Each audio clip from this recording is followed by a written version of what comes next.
Hello my dear student, आज हम लोग पढ़ेंगे क्लास 7 का संस्कृत चैप्टर 3 से या तृतीय पाठ से स्वावलंबनम मतलब बेटा निर्भरता।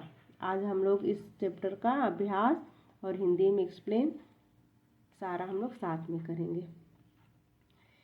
कृष्णमूर्ति श्रीकंठस्य मित्रे आस्ताम। कृष्णमूर्ति और श्रीकंठ दो मित्र थे। श्रीकंठस्य पिता समृद्ध आसीत्।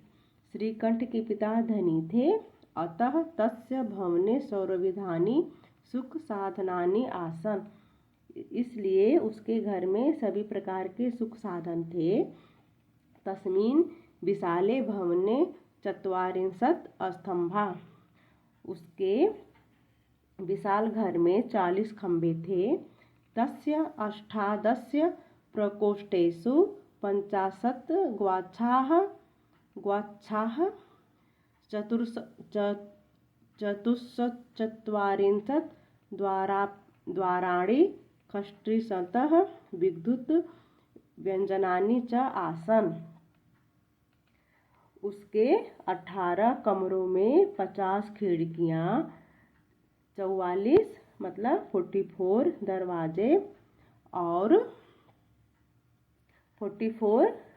दरवाजे और 36 यानी 36 बिजली के खंबे थे। तत्र 10 सेवकाः निरंतरं कार्य कुर्वन्ति स्म। वहाँ 10 मतलब बेटा 10 सेवक निरंतर काम करते थे। निरंतर मतलब लगातार काम करते थे। परम कृष्णमूर्तेः माता पिता च निर्धनो कृषक दंपति। परंतु कृष्णमूर्ति के माता पिता गरीब किसान पति पत्नी थे। तस्य गृहम् आडंबरं विहीनं साधारणञ्च आसीत्। उनका घर जो था ना बेटा, किसका घर? श्रीकंठ का नहीं, उसका क्या बोलते, कृष्णमूर्ति का जो घर था बेटा ना, वो बहुत साधारण सा था और उसके माता पिता गरीब थे। एकदा श्रीकंठ तेन सह प्रातः नवावदेन तस्य गृहम् आगच्छत्।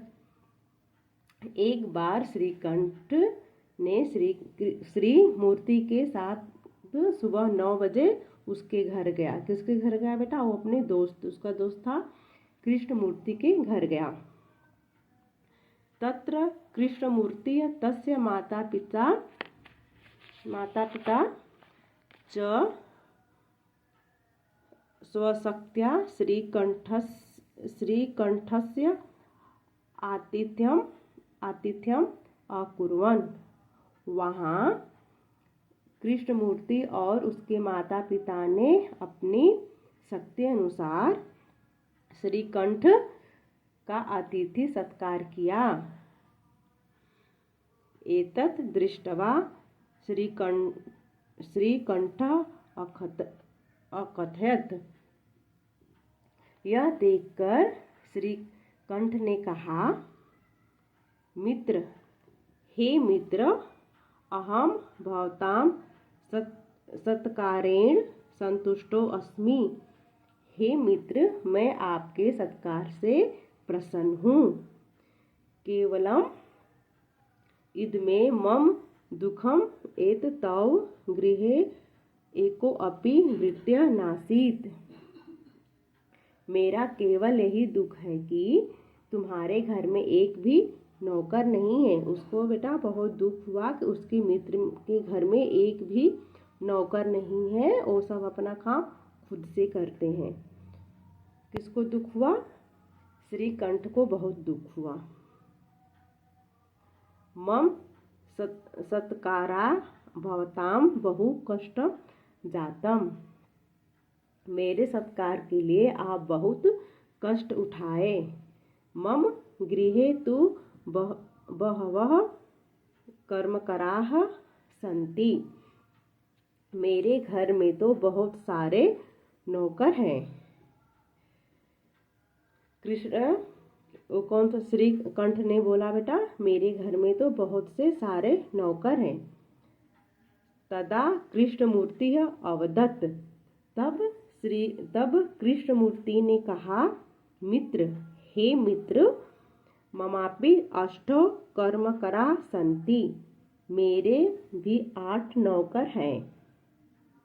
ते च 2 पादौ 2 हस्तौ 2 नेत्रे, नेक्स्ट बेटा 2 श्रोते इति। ठीक है, उसने बोला, कृष्णमूर्ति ने कहा, मेरे 8 नौकर हैं, 2 पैर, 2 हाथ, 2 नेत्र मतलब 2 आँख और 2 कान। उसने कौन बोला बता, कृष्ण मूर्ति ने बोला। फिर ईते प्रतिक्षणम मम सहायकाः, यही हर समय मेरे सहायक हैं। कृष्ण मूर्ति ने बोला बेटा, किससे बोला, श्रीकंठ से बोला, यही मेरे सहायक हैं। किंतु तो भृत्याः सदैव सर्वत्र च उपस्थिताः भवन्तुं न शक्नुवन्ति। किंतु हमारे नौकर हमेशा हर जगह उपस्थित नहीं होते या नहीं रह सकते।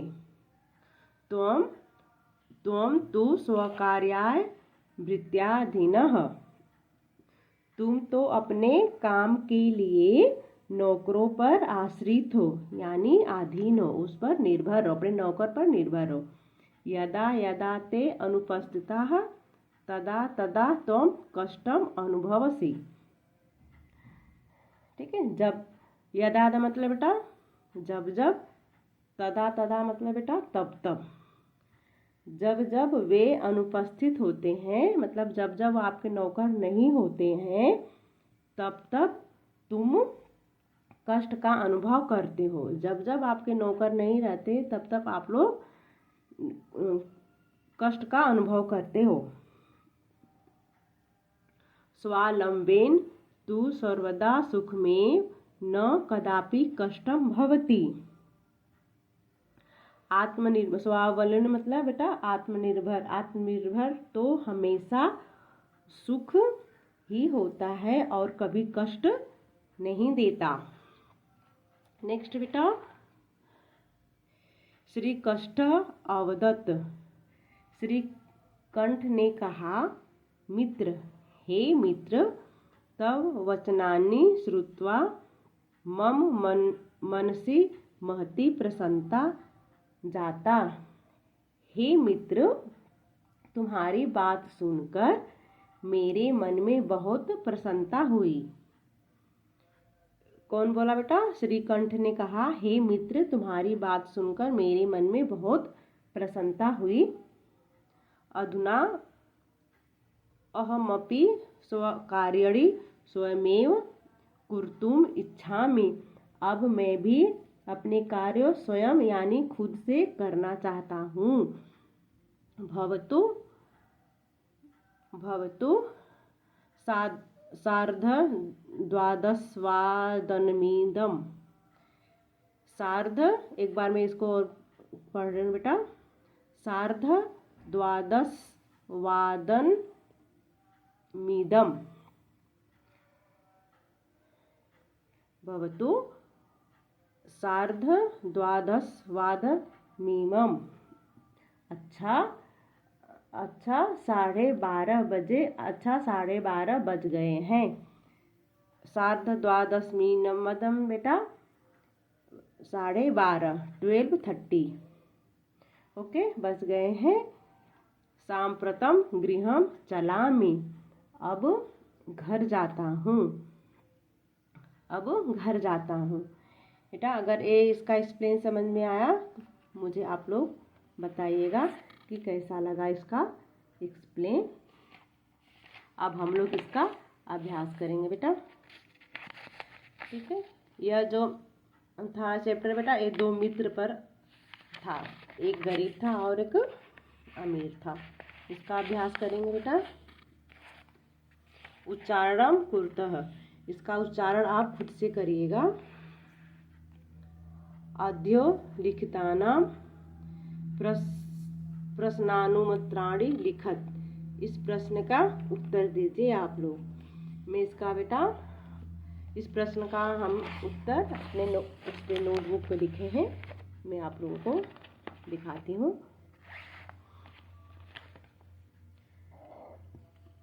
क है बेटा, क में क्वेश्चन क्या है? कस्य भवने सर्वविधानि सुख साधनानि आसन, मतलब किसके घर में सभी प्रकार के सुख साधन थे। इसका आंसर बेटा, कृष्णकंठस्य भवने सर्वविधानि सुख साधनानि आसन, श्री कंठ के घर में सभी प्रकार के सुख साधन थे। ख है बेटा, कस्य गृहे को अपि भृत्यः नासीत्, किसके घर में कोई सेवक नहीं है। कृष्णमूर्तेः, आंसर है बेटा इसका, कृष्णमूर्तेः गृहे को अपि भृत्यः नासीत्, कृष्णमूर्ति के घर में कोई सेवक नहीं है।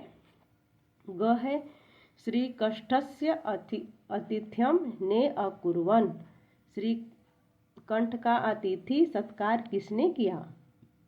इसका आंसर बेटा, श्री कंठस्य आतिथ्यम कृष्णमूर्ति तस्य माता पिता च अकुर्वन्, श्री कंठ के का अतिथि का सत्कार कृष्णमूर्ति और उसके माता पिता ने किया। घ है, सर्वदा कुत्र सुखम, हमेशा कहाँ सुख है। आंसर है बेटा, सर्वदा स्वावलंबने सुखम, स्वावलंबने में हमेशा सुख है। स्वावलंबने में बेटा आत्मनिर्भरता, अपने आप पे जो अपने आप से काम करते हैं बेटा, उसमें बहुत सुख होता है, क्योंकि हम लोग किसी दूसरे पर आश्रित नहीं रहते, जब चाहे हम लोग अपना काम खुद से कर सकते हैं। अंग है, श्री कंठः कृष्णमूर्तेः गृहं कदा अगच्छत्, श्री कंठ कृष्णमूर्ति के घर कब गया था। इसका आंसर है, कृष्णकंठः कृष्णमूर्तेः गृहं एकदा प्राप्तः नववादने अगच्छत्, श्री कंठ कृष्णमूर्ति के घर एक बार सुबह 9 बजे गया था। जो है बेटा, कृष्णमूर्तेः कति कर्मकरा सन्ति, कृष्णमूर्ति के कितने सेवक हैं। इसका आंसर बेटा, कृष्णमूर्तेः अष्टो कर्मकरा सन्ति, कृष्णमूर्ति के 8 सेवक हैं। कृष्णमूर्ति ने बोला था ना, मेरे 8 सेवक हैं, उसके फ्रेंड ने जब बोला था कि आपके घर में तो कोई नौकर नहीं है। अब हम लोग बेटा क्वेश्चन आंसर कर लिया। अब लिखें, चित्राणि गणित्वा तदः संख्यावाचक शब्द लिखत, ये जो चित्र है बेटा, इसको हम लोग गिनती करके इसका संख्या लिखेंगे। इसमें कितना है, 1 2 3 4 5 6 7 8 9 10 11 12 13 14 15 16 17 18, ये कितना घड़ा है बेटा, ये 18 घड़ा है। 18 को हम इंग्लिश में लिखेंगे अष्टादश, 18 मतलब 18। इसमें बेटा कितना है, कितना आम है, 1 2 3 4 5 6 7 8 9 10 11 12 13 14 15 16 17 18 19 20 21, इसमें 21 है। इसको लिखेंगे बेटा एक विंशति। ये कितना बाल है बेटा, पंचदश, 1 2 3 4 5 मतलब 15 है, ठीक है। पंचदशा मतलब 15। इसमें कितना है कैंडल बेटा, 1 2 3 4 5 6 7 8 9 10 11 12 13 14 15 16 17 18 19 20 21 22 23 24 25 26 27 28 29 30 31 32 33 34 35 36, इसमें 36 कैंडल है। तो 36 को बेटा हम लोग संस्कृत में लिखेंगे खष्ट त्रिंशत। क्या लिखेंगे, खष्ट त्रिंशत। ये सीजर कितना है बेटा, चतुर्विंशति। कितना है सीजर, काउंट करते हैं, 1 2 3 4 5 6 7 8 9 10 11 12 13 14 15 16 17 18 19 20 21 22 23 24, इसमें 24 है, तो 24 को संस्कृत में क्या लिखेंगे? चतुर्विंशति। ये देखो बेटा, इसमें एक कितना पत्ती है, इसमें पत्ती है बेटा 1 2 3 4 5 6 7 8 9 10 11 12 13 14 15 16 17 18 19 20 21 22 23 24 25 26 27 28 29 30 31 32 33। इसमें 33 है, इसमें लिखा 33 को हम लोग इंग्लिश संस्कृत में लिखेंगे बेटा त्रयस्य, क्या लिखेंगे? त्रयस्य त्रिंशत्, त्रयस्य त्रिंशत्। ये बेटा मंजूषा अंकानाम कृते पदानि चिन्हत। ये जो संख्या दिया गया है बेटा, ये जो नंबर है, इसका हम लोग इस बॉक्स में से सही बॉक्स चुनकर इसके सामने लिखेंगे।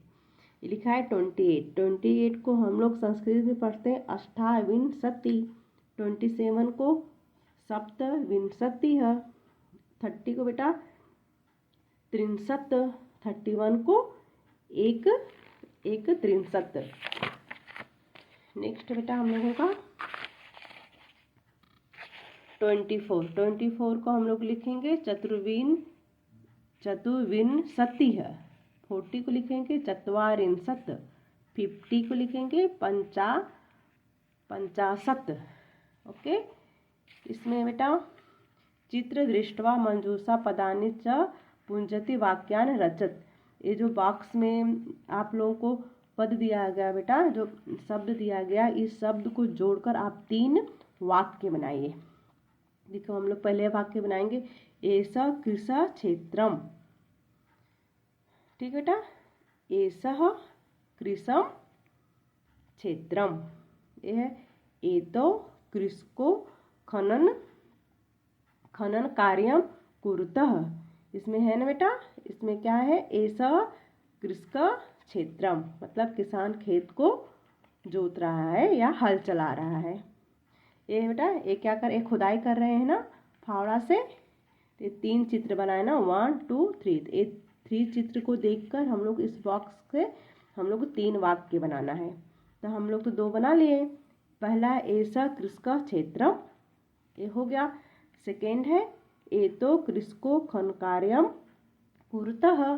थर्ड में क्या है बेटा? एते कृषका धान्यम रोपन्ति। इसमें है ये जो किसान है बेटा, ये क्या कर रहे हैं? धान को रोप रहे हैं। इसमें धान गांव में आप लोगों ने देखा होगा बेटा, धान को रोपाई होती है, तो ये धान रोप रहे हैं। इसमें जो चावल, जैसे चावल बनता है, यह अधोलिखितान समयवाचकान अज्ञात पदेयु लिखत। ये जो टाइम दिया गया बेटा, इस टाइम को हम लोग संस्कृत में लिखेंगे, ठीक है। इसमें जो बज रहा है, इसमें क्या टाइम हो रहा है? इसमें बेटा 10:30 हो रहा है, ठीक है। इसमें लिखा है क्या? ये तो एग्जाम्पल में दे दिया आपको 10:30।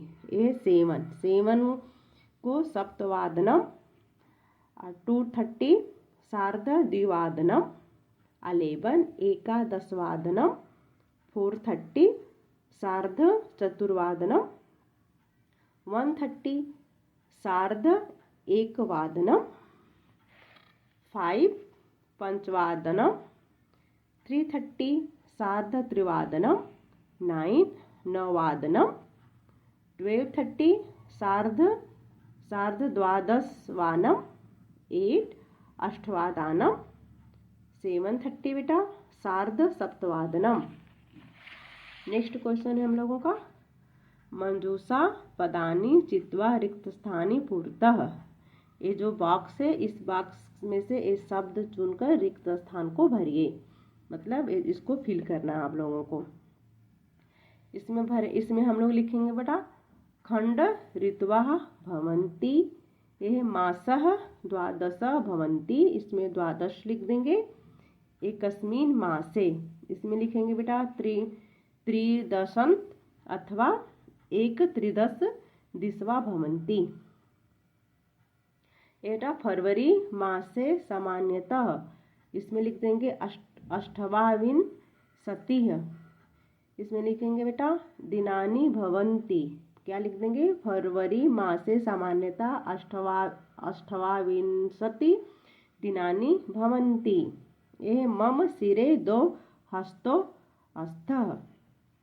अगर आप लोगों का एक्सप्लेन और अभ्यास समझ में आया, मेरे वीडियो को लाइक सब्सक्राइब करना नहीं भूलिएगा। नेक्स्ट चैप्टर हम लोग नेक्स्ट वीडियो में पढ़ेंगे। तब तक के लिए बाय बाय, टेक केयर।